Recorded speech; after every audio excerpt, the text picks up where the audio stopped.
आज शिकार बहुत अच्छा रहा। अब महल लौटने का समय आ गया है।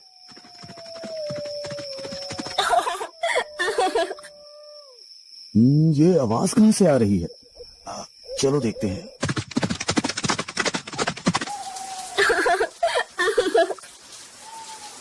हे देवी, तुम कौन हो और यहाँ इस घने जंगल में क्या कर रही हो? महाराज, मेरे पति ने मुझे यहाँ छोड़ दिया है। अब मैं क्या करूँ, कहाँ जाऊँ, कुछ समझ नहीं आ रहा। राजा ने देखा कि औरत बहुत खूबसूरत है। उसकी सुंदरता से मोहित होकर राजा ने उसे सहारा देने का निर्णय लिया। अगर तुम चाहो तो मुझसे शादी कर सकती हो और मेरे महल में मेरे साथ रह सकती हो। ठीक है महाराज, मुझे आपकी शरण स्वीकार है। औरत राजा की बात मानकर उनके साथ महल में चली गई।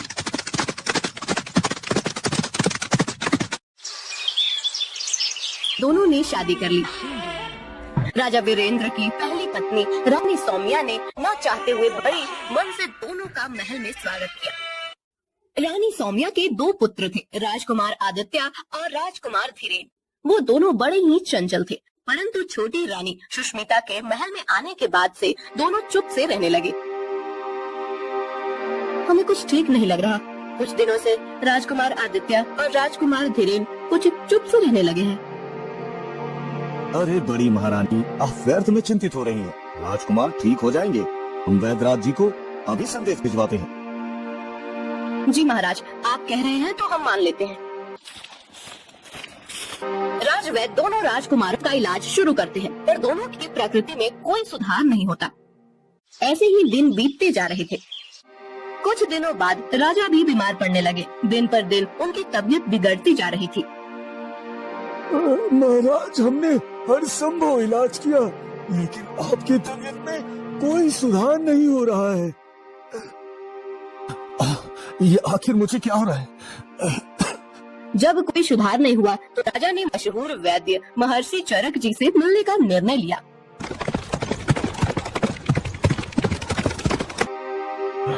महर्षि जी, मैं बहुत बीमार हूँ। जब से मैंने नई शादी की है, तब से मेरी तबीयत बिगड़ती जा रही है।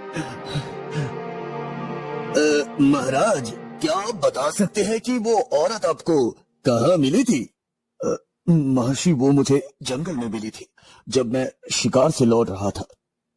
महाराज, वो औरत नहीं, इच्छाधारी नागिन है। नागिन, उसके जहर के कारण ही आप बीमार हो रहे हैं। महाराज, मुझे विश्वास नहीं हो रहा कि मेरी नई रानी नागिन है। आप एक काम करें, महल जाकर हर जगह से पीने का पानी हटा दे और कुएं को ढक दे। फिर आधी रात को उसे कहें कि आपको बहुत प्यास लगी है और पानी चाहिए। देखना वो पानी कहाँ से लाती है। राजा ने वैद्य महर्षि चरक जी की सलाह मानी और महल में सभी पानी के बर्तन खाली करवा दिए और कुएं को ढकवा दिया। मुझे बहुत तेज प्यास लगी है, मुझे पानी दो। ठीक है, मैं पानी लाती हूँ। नई रानी बिस्तर पर लेटे लेटे ही एक गिलास हाथ में लेकर पानी ढूंढने लगी। उसने अपना हाथ बिस्तर से लंबा करके पूरे महल में पानी ढूंढा, लेकिन कहीं भी पानी नहीं मिला। फिर उसने अपना हाथ कुएं की तरफ बढ़ाया, लेकिन वहाँ भी पानी नहीं मिला। अंत में उसने अपना हाथ बहुत दूर नदी की तरफ बढ़ाया और वहाँ से पानी लेकर राजा को दे दिया। ये औरत तो सचमुच नागिन है। बिस्तर से उठे बिना नदी से पानी ले आई।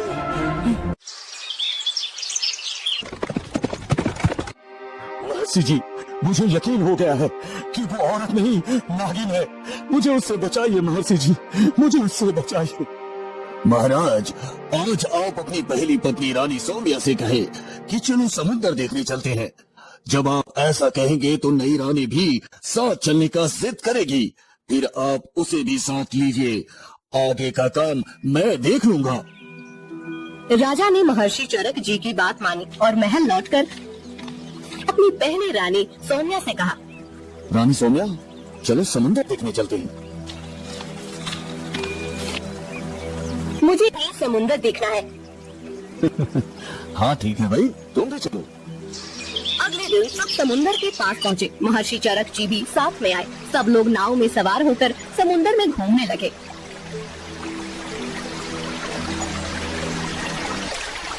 ये समुद्र बहुत गहरा है, आज तक कोई भी इसकी गहराई का पता नहीं लगा पाया। मैं समुद्र की गहराई का पता लगा सकती हूँ। अरे जब बड़े बड़े तैराक और नाविक आज तक इसकी गहराई का पता नहीं लगा पाए, तो तुम कैसे लगा सकती हो? ठीक है, मैं समुद्र में कूदने जा रही हूँ। जब मैं तल तक पहुँच जाऊंगी तो अपना हाथ हिलाऊंगी, तब आप लोग समझ जाना कि समुद्र कितना गहरा है। अच्छा ठीक है, करके दिखाओ। नई रानी समुद्र में कूद गई। उसके कूदते ही महर्षि चरक जी ने नाव को तट की तरफ भगाने का आदेश दिया। महाराज जल्दी से नाव को तट की तरफ ले चलिए, जल्दी करिए महाराज। और एक किस्म की दवा पानी में फेंकने लगे। नागिन ने जब समुद्र तल तक पहुंचकर हाथ हिलाया तो वह महर्षि चरक जी की दवा से पत्थर बन गई और वही जम गई। महर्षि आपने मेरी जान बचाई, इसके लिए मैं आपका हमेशा ऋणी रहूंगा महर्षि, हमेशा आभारी रहूंगा।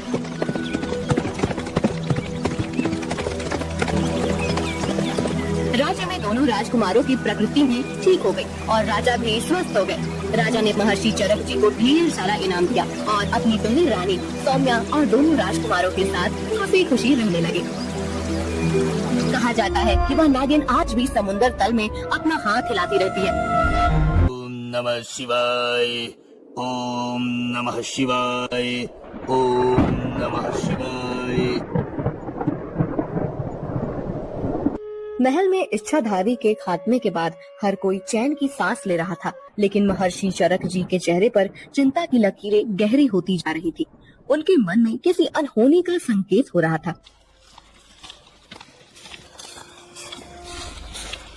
महाराज हमें ये सोचकर संतोष नहीं करना चाहिए कि वो इच्छाधारी नागिन को समुद्र में कैद करने से सब कुछ समाप्त हो गया।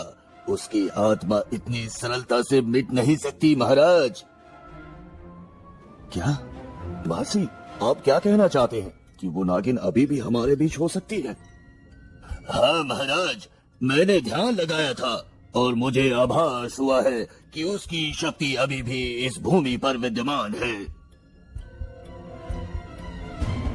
ओम नागिनाय स्वाहा, ओम नागिनाय स्वाहा, ओम नागिनाय स्वाहा, ओम नागिनाय स्वाहा। दूसरी ओर समुद्र के गहरे तल में जहाँ नागिन की आत्मा को महर्षि ने एक पत्थर में कैद कर दिया था, वहाँ एक दुष्ट तांत्रिक ने अपनी साधना शुरू की थी। उसका लक्ष्य था नागिन की शक्तिशाली आत्मा को मुक्त कर उसके माध्यम से अपनी शक्ति बढ़ाना। ओम नागिनाय स्वाहा, ओम नागिनाय स्वाहा। तेरी शक्ति को मैं बुलाता हूँ। ओ नागिन, इस संसार में वापस आ, वापस आ।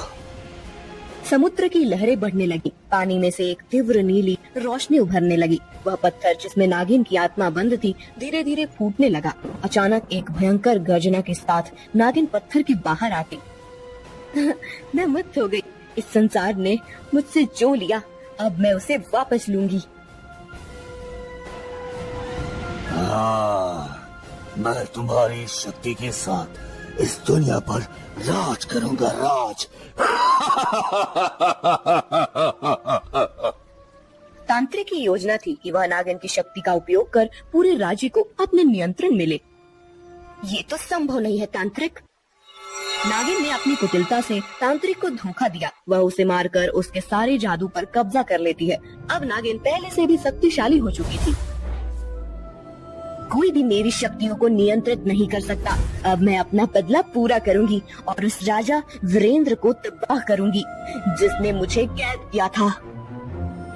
महल के बगीचे में एक दिन रानी सौम्या टहल रही थी। अचानक उन्हें ऐसा महसूस हुआ जैसे कोई उन्हें देख रहा है। एक अनजानी घबराहट उनके दिल में घर करने लगी। ये हवा इतनी तेज क्यों हो गई? कोई यहाँ है क्या? अचानक एक अदृश्य शक्ति रानी सौम्या पर हमला करती है। उनके गले पर एक ठंडी नागिन जैसी छाया महसूस होती है। वे घबराकर पीछे हटती हैं, लेकिन वह छाया धीरे धीरे गायब हो जाती है। सौम्या समझ जाती है कि यह कोई सामान्य घटना नहीं थी। एक रात जब पूरा महल गहरी नींद में था, नागिन ने अपना रूप धारण कर लिया। वह एक सर्पनी के रूप में राजकुमारों के कक्ष में प्रवेश करती है। अब मैं अपना बदला पूरा करूंगी। राजा वीरेंद्र के प्रिय पुत्र अब मेरे कैदी होंगे।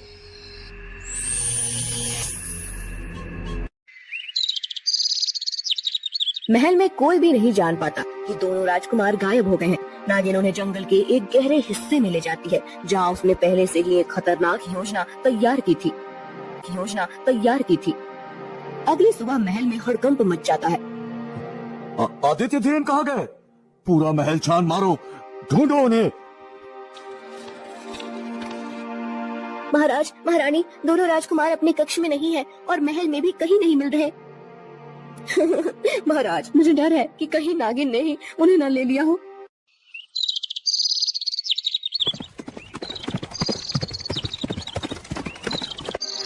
महाराज, हमें उनकी तुरंत खोज शुरू करनी चाहिए। ये नागिन की चाल हो सकती है महाराज।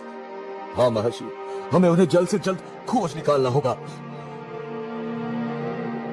जंगल के एक गहरे और अंधकारमय स्थान में नागिन ने दोनों राजकुमारों को बांध रखा है। वह उन्हें मारने की योजना बना रही है। हमें छोड़ दो, हमने तुम्हारा क्या बिगाड़ा है? तुम्हारे पिता ने मुझे धोखा दिया, अब तुम दोनों उसकी सजा भुगतोगे। अरे नागिन, हमारे पिताजी को ये बात पता चली कि तुमने हमें कैद किया है तो वो तुम्हारा क्या हश्र करेंगे, पता है ना तुम्हें? हाँ। बच्चे, मुझे डराना बंद करो। तुम मेरे बदले का साधन हो और अब तुम्हारे पिता को अपने पापों का फल मिलेगा। महर्षि चरक जी राजा वीरेंद्र के साथ अपनी दिव्य शक्तियों और मंत्रों का सहारा लेकर जंगल के उस गुप्त स्थान तक पहुंच जाते हैं।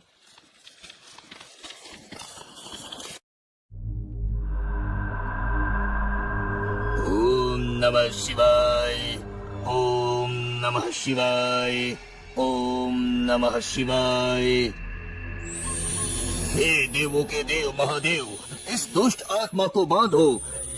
नहीं, यह नहीं हो सकता। तुझे मेरे बच्चों से दूर रहना चाहिए था नागिन। अब तुझे अपने कर्मों का फल जरूर मिलेगा, जरूर मिलेगा तुझे अपने कर्मों का फल। नागिन अपने अंतिम प्रयास में महर्षि और राजा को मारने की कोशिश करती है, लेकिन महर्षि की दिव्य शक्ति के आगे उसकी एक नहीं चलती। मैं तुम्हें छोड़ूंगी नहीं, तुम सभी को मेरी तरफ भुगतना पड़ेगा। तेरा अंत आ गया है, अब तुझे कोई नहीं बचा सकता, कोई भी नहीं।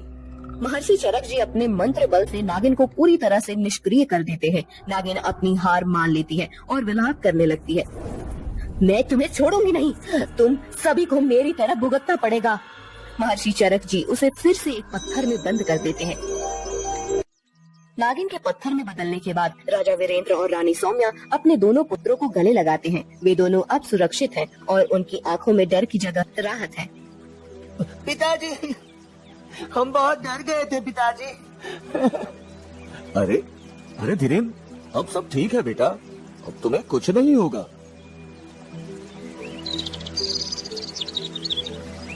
ओम नमः शिवाय, ओम नमः शिवाय, ओम नमः शिवाय।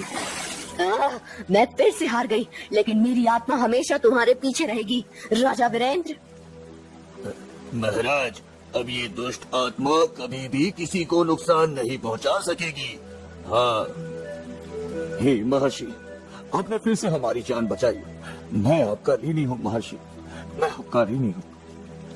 महल में फिर से खुशियों की बौछार होती है। राजा वीरेंद्र ने अपने दोनों पुत्रों की सुरक्षा के लिए एक बड़ा उत्सव आयोजित किया। महर्षि चरक जी को विशेष रूप से सम्मानित किया गया। आज हम सब महर्षि चरक के आभारी हैं। उनकी कृपा से हमारे राज्य की रक्षा हुई है। हाँ नहीं महाराज, ये सब ईश्वर की कृपा और आपकी आस्था का परिणाम है महाराज। अब हमें किसी भी भय का सामना नहीं करना पड़ेगा और हमारे बच्चे भी सुरक्षित है। सब आपकी कृपा से महर्षि जी, सदैव आपकी ऋणी रहेंगे हम। इस प्रकार एक बार फिर से महल में शांति और खुशी लौट आई। लेकिन इस घटना ने सभी को यह सिखाया कि अच्छाई के सामने बुराई कभी टिक नहीं सकती। नागिन की आत्मा को हमेशा के लिए समुद्र की गहराई में कैद कर दिया गया था और वह कभी वापस नहीं आ पाई।